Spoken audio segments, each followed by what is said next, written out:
Welcome back, everybody, to the newest episode of the PenPodcast.com. I'm your host, Matthew Harms, founder of Pen for Hire, where we offer premier ghostwriting and author coaching services.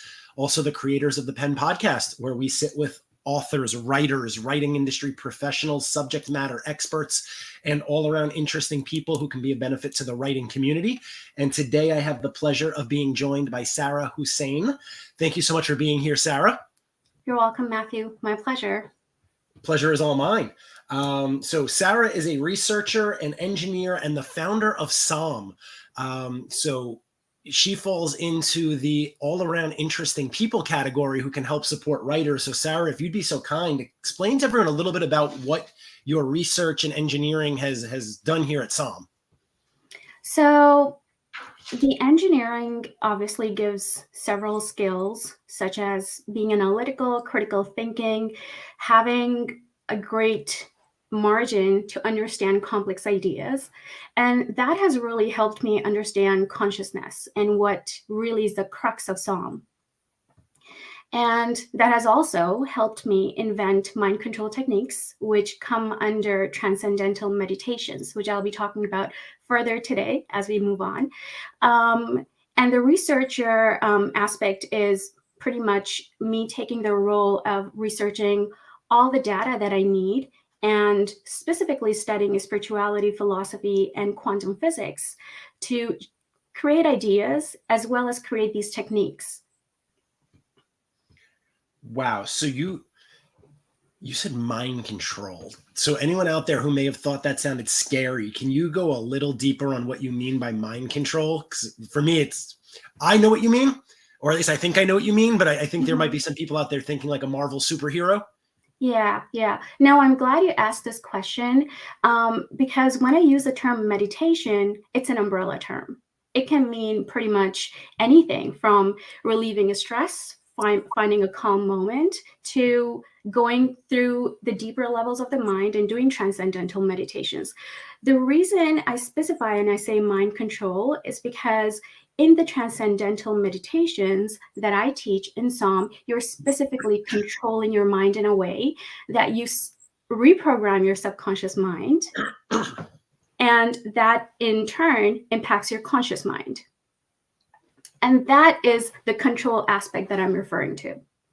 And I think also equally as important, it's for controlling your own mind. Yes, please don't go ahead and start doing transcendental meditation and hypnosis on other people. It's really meant for the person who's practicing it, for them to reprogram their subconscious mind so that they're able to have a better outlook on themselves, better mental clarity, better performances, and also a better self-image. Our subconscious mind essentially controls 95% of the decisions we take throughout the day. Our conscious mind is very computational, I would say. It's pretty much reliant on the programming of the subconscious mind. So when somebody changes the subconscious mind and the beliefs in the subconscious mind, they are actually changing their conscious mind, the thoughts that come to them throughout the day, the emotions that they feel throughout the day, and so the behavior that they have throughout the day. And that's why when people want to make massive changes in life, it does start from changing your inherent belief systems that you have been raised with since childhood. Yeah. So when I hear things like that, the things that immediately jump into my head are affirmations, visualization, which are some techniques that I know a lot of people use and tout as being very beneficial. Mm-hmm. How are affirmations and visualizations similar to your transcendental meditations, or are they kind of the same thing? They fall in a similar category.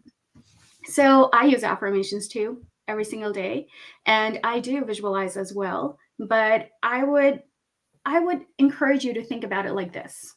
You have a conscious mind and you have a subconscious mind. The conscious mind is computed by the subconscious mind, and it also has the animal instincts that we are supposed to have as human beings. So we are always going to look out for danger. We're always going to try to prevent problems. And we're quite busy doing those things through our conscious mind. With that busy conscious mind, if you put an affirmation like, I'm safe and I'm secure, Do you think it's going to right away embed into the subconscious mind and be coded into the subconscious mind? Not right away. But with repetition of affirmations, a person can mold their thinking, yes. And so the subconscious mind changes. Remember, the subconscious mind is the computer. It's the programming. So the aim is to change the subconscious mind, and that in turn will make actual changes. So when people use affirmations without really going deeper into their mind, they're essentially still in their very conscious and awake state, and the affirmation may slide by, it may not be embedded in the mind. And similarly with visualizations. So it is key that when people are doing affirmations and when they're doing visualization, at the very least, to sit by themselves, quiet their mind, and say it to themselves with intention and awareness. That is when, with repetition, they're going to be able to embed that into their mind properly. And it's not just going to be something which is, said without intention and then they forgot about it. Got it. So you mentioned quieting the mind. Yes. How does one quiet their mind? Because I feel like I can't shut mine up. Yeah. I get you, because I can tell you it took me several practices to actually understand how I can quiet my mind. But with practice, you can get to a place where quieting the mind is actually, I really cannot shut off my conscious mind, right? Because that's going to be weird. But what I can do is I can momentarily suppress the thoughts that come to me and the distractions that occur, and get into a place where I am at peace with myself. I'm in a calm place and not be focused on anything else, like what's happening throughout the day, distractions, thoughts about family, work, etc., etc. Coming to a place of quietness, of a stillness. And that does take practice. And it doesn't necessarily mean that your conscious mind is all of a sudden silent, pin drop silence. What it actually means is that your focus is away from your conscious mind and away from these distracting thoughts and towards your own self. So the focus changes and goes inwards. That is what I mean when I say you quiet your conscious mind. You're essentially just diverting your focus from the other thoughts, the distracting thoughts, to within. Does that make sense? It does. And I'm sure that there's no set in stone answer to this question. But if you had to hazard a guess, or from your experience, how long does it take for someone to really master quieting their mind and being able to suppress those thoughts? It definitely varies, but I think usually a 20-minute meditation is effective enough to get the task completed. So if somebody is intending to meditate and they're intending to quiet their mind, it could be that initially it's going to seem a little fake, especially if they're new to meditation, and it will take them a little bit of practice. But if they take help by focusing at some music, or if they take help by focusing at just their breath work is also very effective in this. They can train themselves to start focusing inwards. And usually a 20-minute duration is good enough to quiet your distracting thoughts and move your attention inwards. And so if I was brand new starting this today, beyond just the 20 minutes, enough, I'm sure your first time out, there's a curve here before you're able to sit down and do this and really feel comfortable suppressing those thoughts, right? Yeah. 100%. I would say the first timers, if they're ambitious about achieving a quiet state, to go for guided meditations, to go for people who can help them get to a state. You really need a few suggestions as you calm yourself down, and that brings you on track. And once you know how to come to that track by yourself, you can do those meditations by yourself. But initially, I would suggest go for guided meditations. There are a bunch of free resources, honestly, online on YouTube. And if you want to go for specialized transcendental meditations, obviously Psalm offers those. And Psalm also offers the simple meditations that I was referring to. But yeah, I would say if you're starting off, go for a guided meditation. Got it. So let's say, since I'm a writer, most of our listeners and viewers are writers of some sort. how would you see I mean, I know how I see, but how would you see a benefit to using the transcendental meditations? Yeah, so, I can relate to this because a lot of my content production, I also host a podcast, and a lot of my content production happens when I want to just focus on a topic and create something which I know is going to help people. And sometimes I really need to quiet those distracting thoughts, and I need to get in a zone, you can say, a zone to write, a creative zone. And that zone is at the alpha level of the mind. The alpha level of the mind is where your brain waves are slower and you are in passive attention.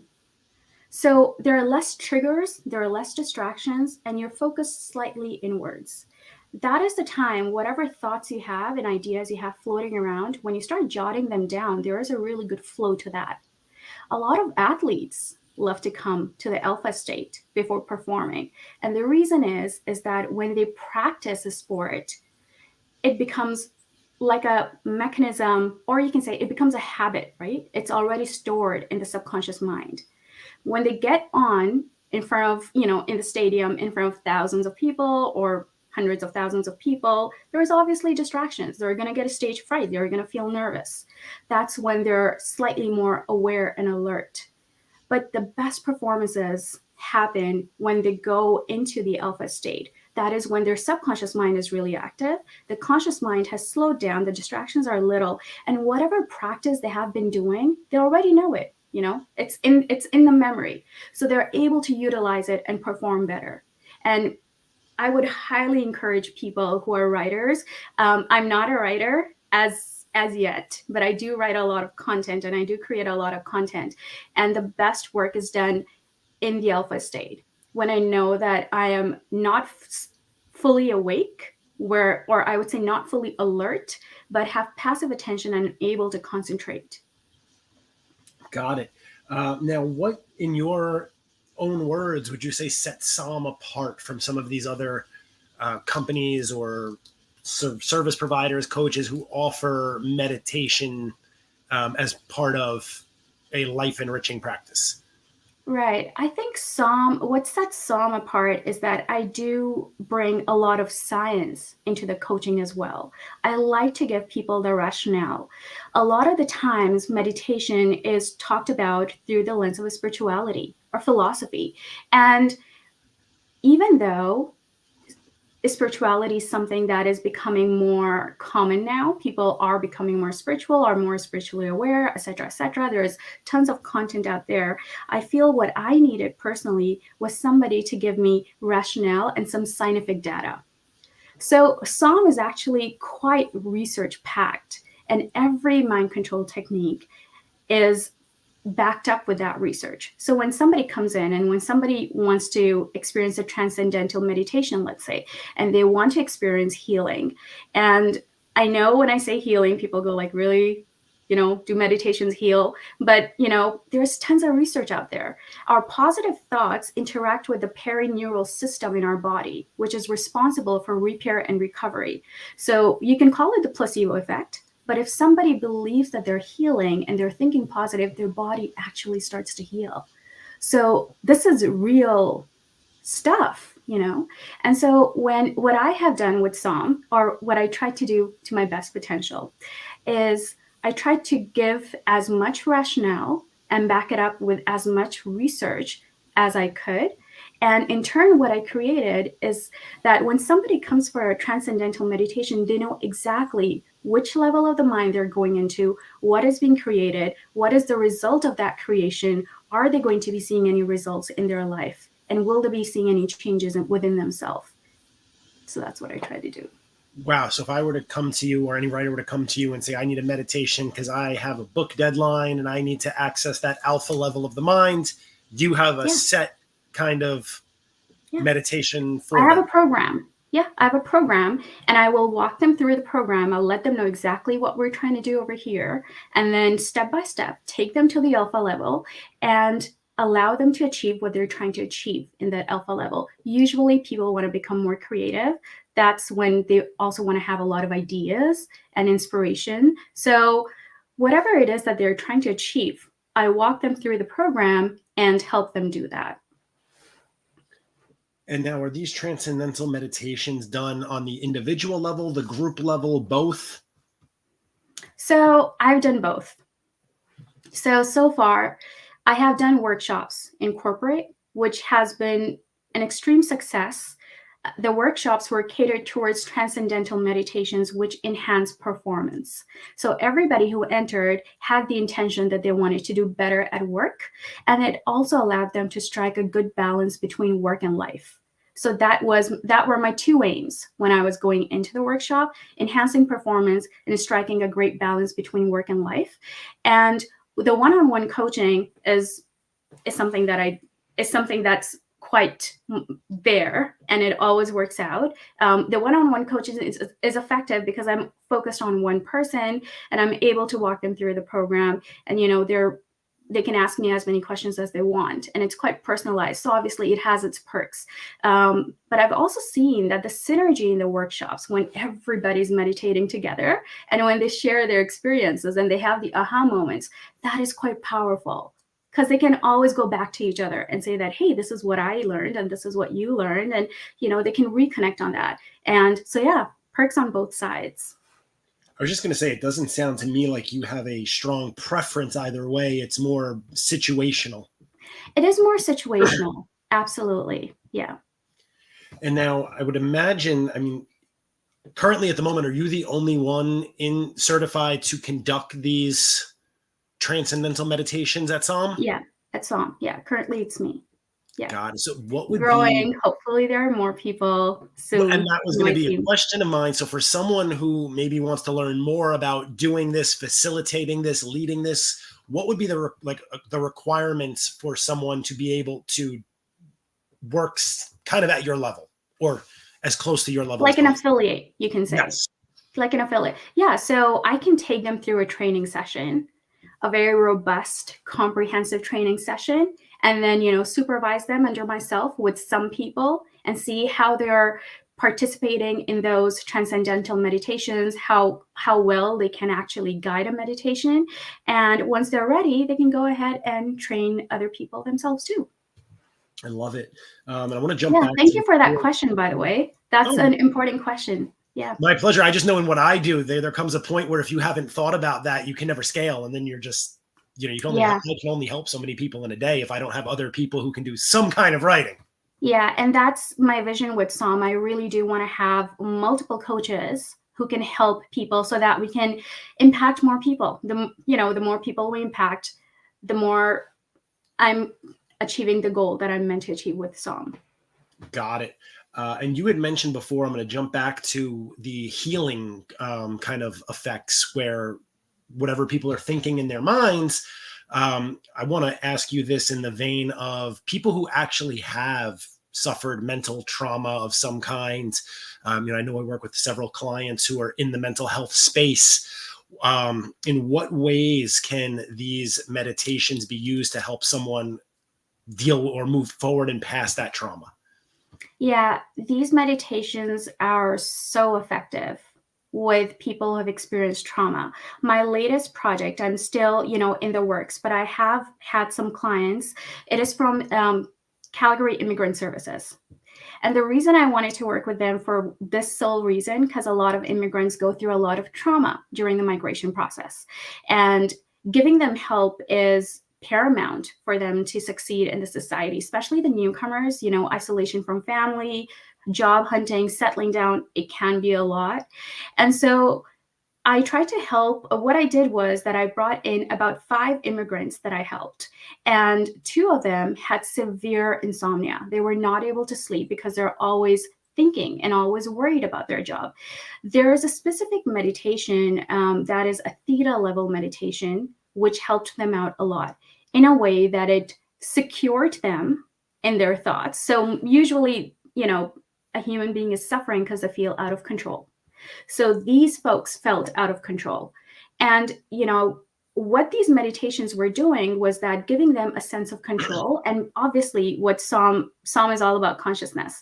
And what I teach through SOM is that we are interactive components of the universe. our thoughts have frequencies. As Nikola Tesla says, that if you want to know the secrets of the universe, think in terms of vibration, frequency, etc. So when people use their thoughts in the theta level, they are molding their reality. It is, there are really no doubts about that. What I try to do during these meditations is when somebody comes in, I let them know the power they have within themselves to impact their reality, and also the power they have within themselves to change their subconscious mind or program it in a way to feel more secure and confident within themselves. So it's a twofold help. Am I able to explain that well? Yes. So helping in the energetic level and helping in the physical level, both. Got it. Now, I know you've so far said alpha, theta. How many levels of the mind are there? There are 5 levels of the mind. So there is alpha, theta, gamma, beta, delta. There are the 5 most common levels. There are a couple of more levels that are achieved by monks or people who are, used to meditating for long hours without even having to get up to drink water. And so they get to a place where they are able to access the highest level of consciousness. And that is a very exciting place to be in. However, that is not a prerequisite to make changes in your life. You can make changes in your life going to the alpha and the theta level. Theta level is extremely powerful. That is when you co-create with the consciousness. And I think I haven't tapped too much into consciousness in this interview so far. So I'd like to tell a little bit about that. The consciousness I am referring to is a unified energetic field. It is what the famous physicist Erwin Schrödinger said, one consciousness of the whole world. It's the source of everything, and it's unlimited in its nature. So when we access consciousness, we're actually accessing that energetic plane and that stream of source, you can say, within us. And that allows us to make changes in our life. It can be a little bit. If you like, I can talk about it more. Let me know.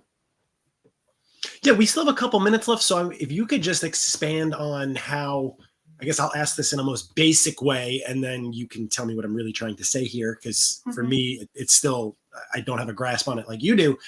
But if I'm understanding correctly, my thoughts connected to this universal consciousness means my thoughts are affecting everyone else in the world, correct? Mm-hmm. Yeah, we all are one entity. It is true. However, when we think about it like this, that, okay, if I'm thinking about, let's say, person A, are they receiving my thoughts?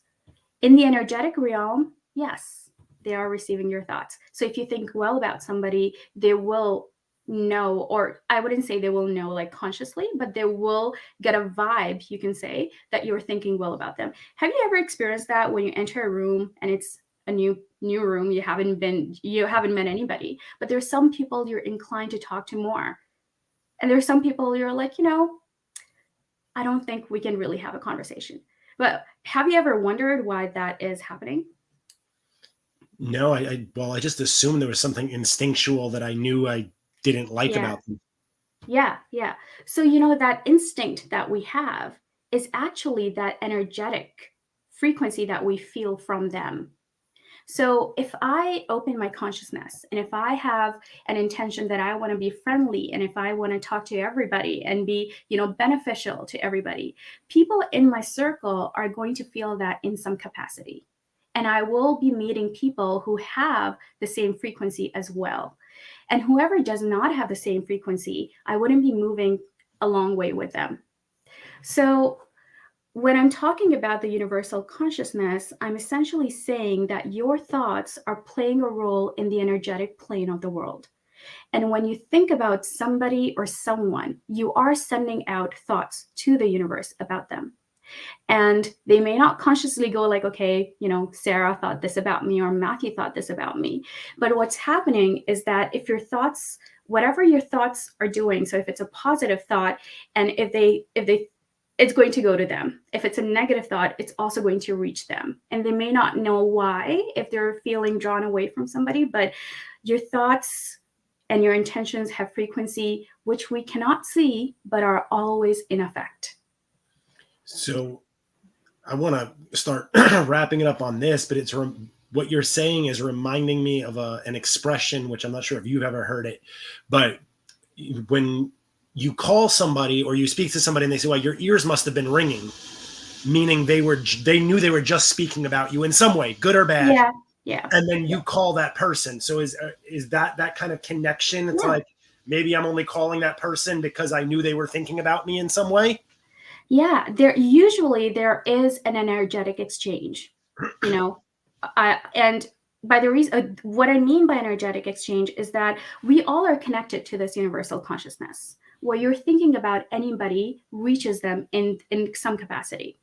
So there are so many coincidences. I think we all have experienced that. We're calling a friend. Oh, I was just thinking about you. Oh, I was going to call you. Oh, I was talking about you. It happens all the time. And this is the prime reason, especially when you're close to somebody like a spouse, a parent, or a sister, and you're feeling off, let's say, they're going to feel that even if you don't, show it. They're going to say something is not right. I feel you're off. And even though you try your best to conceal emotions, or if you, let's say you don't want to share, but they feel it. And so this universal consciousness, which Erwin, he's one of, the best physicists, German physicist who actually made incredible contributions to the quantum theory. He said that we all have one mind, and that is exactly what he was referring to. There is one massive consciousness in this world, and we all are streams of that. Wow, that is deep. Sarah, I think the reason I had you on this show is for that reason, because I think there's so much potential out there that a lot of us either don't give ourselves credit for, don't know how to find it, how to tap it. So I love what you do.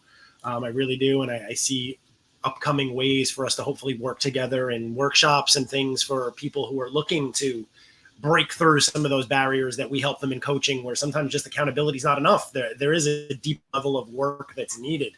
But if 100%. In the meantime, anyone wants to get in touch with you, find out more about what Psalm has to offer and how they can work with you, what would be the best way for them to do that?